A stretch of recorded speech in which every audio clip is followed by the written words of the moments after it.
All out blizzard. I don't know if I'm stoked or scared. I mean, weather always gets a person a little spooked.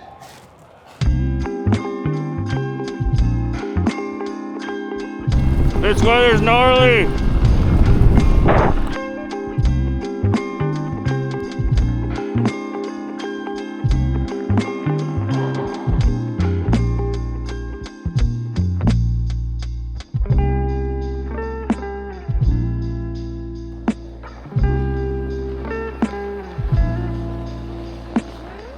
Alright, so made it to the destination. So I guess the plan is to grab the stuff that I cached and try to find a spot to camp. There is a truck here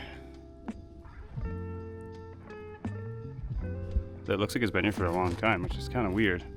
I mean, I don't feel like they stayed the night. I mean, you never know.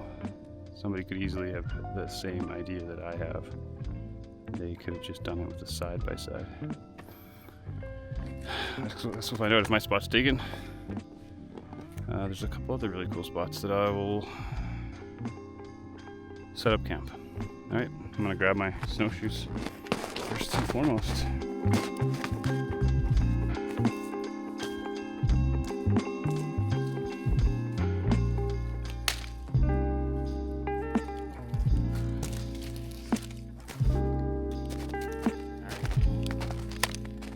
Snowshoes.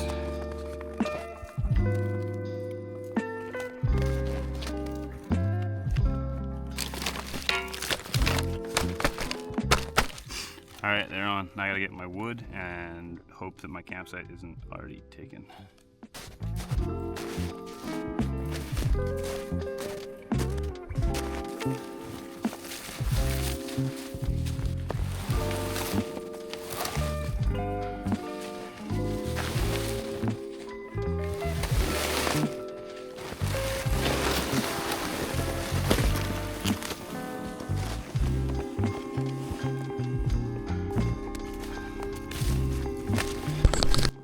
So I met a couple of hunters on the way out of the truck that I saw, and I always love the response I get when I'm out here.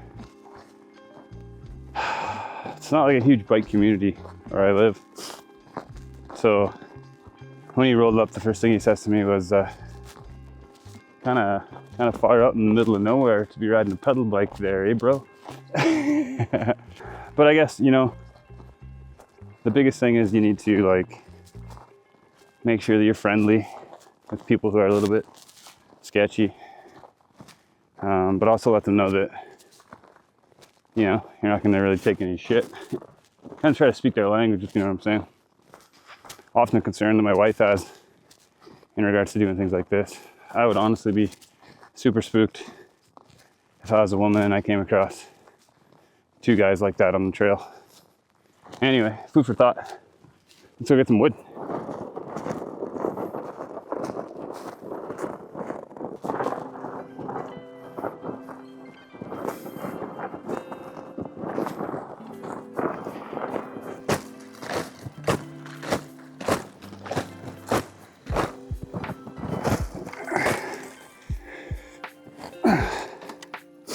Oh, almost down there on its own. Heck yes I will. Now that I was at my destination, the biggest thing I needed to do is just set up camp. One thing that I really like to do when I get somewhere is just make sure that I'm walking around with my snowshoes, packing everything down as best as I can, so that I have some steady ground to walk on. After stamping out a little platform, I figured I better get some food in me. I mean, I wasn't getting any less hungry, and as it got colder, windier, and the snow started to fall even more, I started to think just keeping warm and fed would be enough for this adventure. I started to question my objectives and if I'd even be able to reach the bridge. I set up my camp chair, prepared my stove, and got that sweet, sweet itchy band cooking. Not before some famous or maybe infamous Christmas crack. Oh damn, that's good.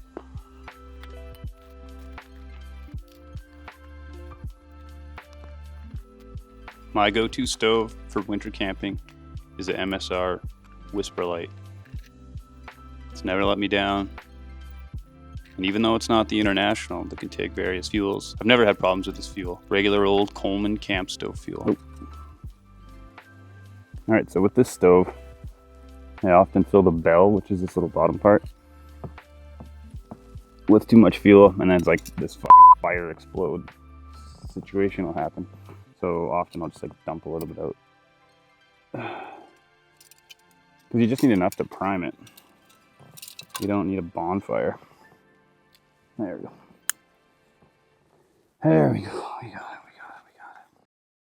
it. After getting some snow melted and the stove set up and secure, it was time to start setting up camp. But first,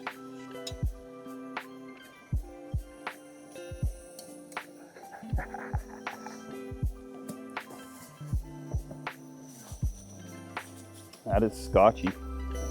Still snowing, but it's like, it's definitely not dumping like it was. One thing that can always be a struggle when winter camping is getting that first fire going.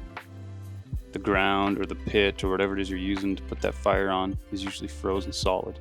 And the biggest thing is that you have to get that ground heated up, suck all that moisture and cold out of it so the fire will build and the heat will gain strength. I don't know about that. The beauty thing about this place is there's a huge crusher cone and a legitimate fire pit for me to use. For me, I find it easy to use my snowshoe as a little bit of a shovel on adventures like this. I do have in my quiver of tools a little avalanche shovel, but I find that I never take it when the snowshoes come with. I just heard a snowmobile. It's a nice day for it. Next up was the tent. My tent is the North Face Mountain 35. It's a 4-season, 3-person tent that's done me well over the years.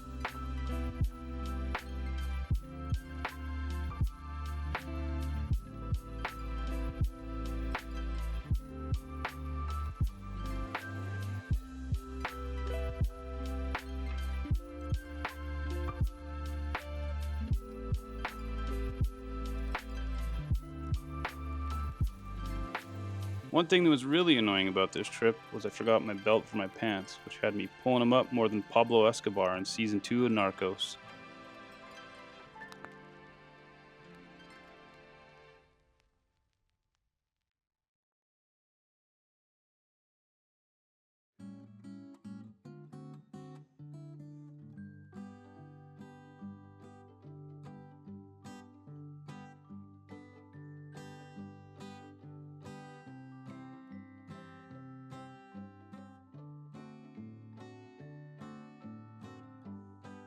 After realizing I had the tent completely backwards, like a true dumbass who only does this once a year, I flipped it around and set the door on the right end. Then it was time to haul in all the gear, pump up the X-Bed sleeping mat, and close her up. Topped myself off with the second helping of Itchy Ban, and then got to work on the fire.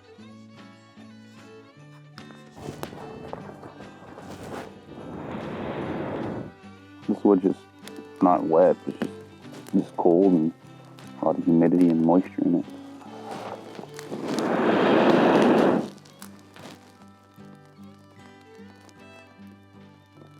After I felt good about the fire, I made myself my first coffee of the day, which was a little late, but better late than never. Ooh, I'm fogging up the lens. Trying to make an Americano here. Messing with the production value. So we were out of coffee today, so I didn't have coffee for the first time in a long time. I had tea, which was fine. I left it for Kate, because I'm a good husband. But everything in my body is warm right now except for my toes, so I think after I drink this coffee I'll try to warm my toes up. There's a little bit of a wind tonight, which is a bummer. I am in a pretty open spot, but that's okay. The tent will be cozy. Cheers.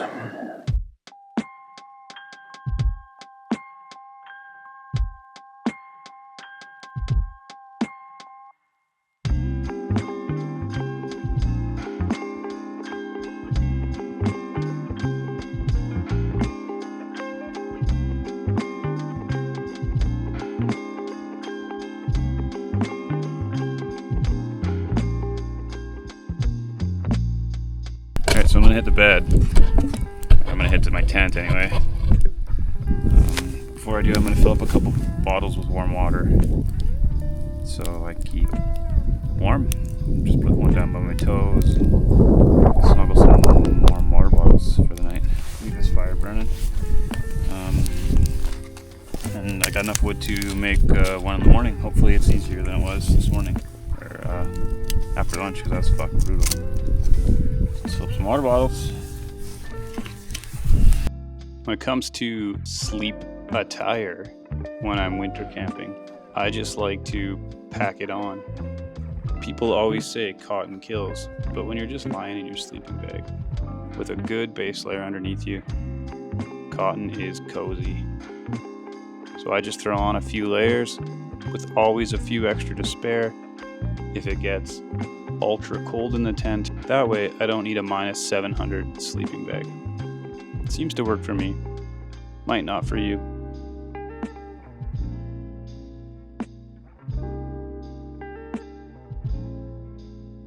Day 2 started really great. Other than the fact that it was balls cold out, the fire started right away. I got to drink coffee and pack up and get the hell out of there.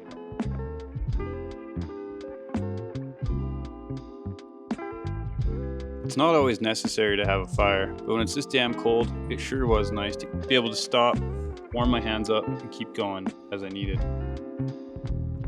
One tip that I have for packing in the snow is always make sure everything's on top of the snow. Try not to heave things into piles. Stay as organized as you can and try to put everything back in the same place you packed it originally. Although in this case, I still can't find my damn bike computer. I'm pretty sure it's at the bottom of my sleeping bag.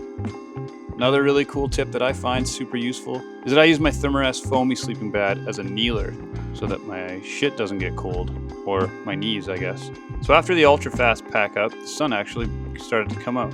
The wind was still hella gnarly, but I was super stoked to get on my bike and hit the road. So I want to thank everyone again for joining me on these biking journeys, especially for this cold ass ride. I do have to say that at the end of it all, I did not pack enough water or enough food to get me the mere 20 kilometers that I had to go home. With the 5 centimeters of snow, I underestimated my speed, and it took me 3.5 hours to get up the Burley River Hill. So thanks again, everybody, for tuning in. And I'll be back with more content, probably talking about how I packed for this sucker in a week or two. Thanks, everybody.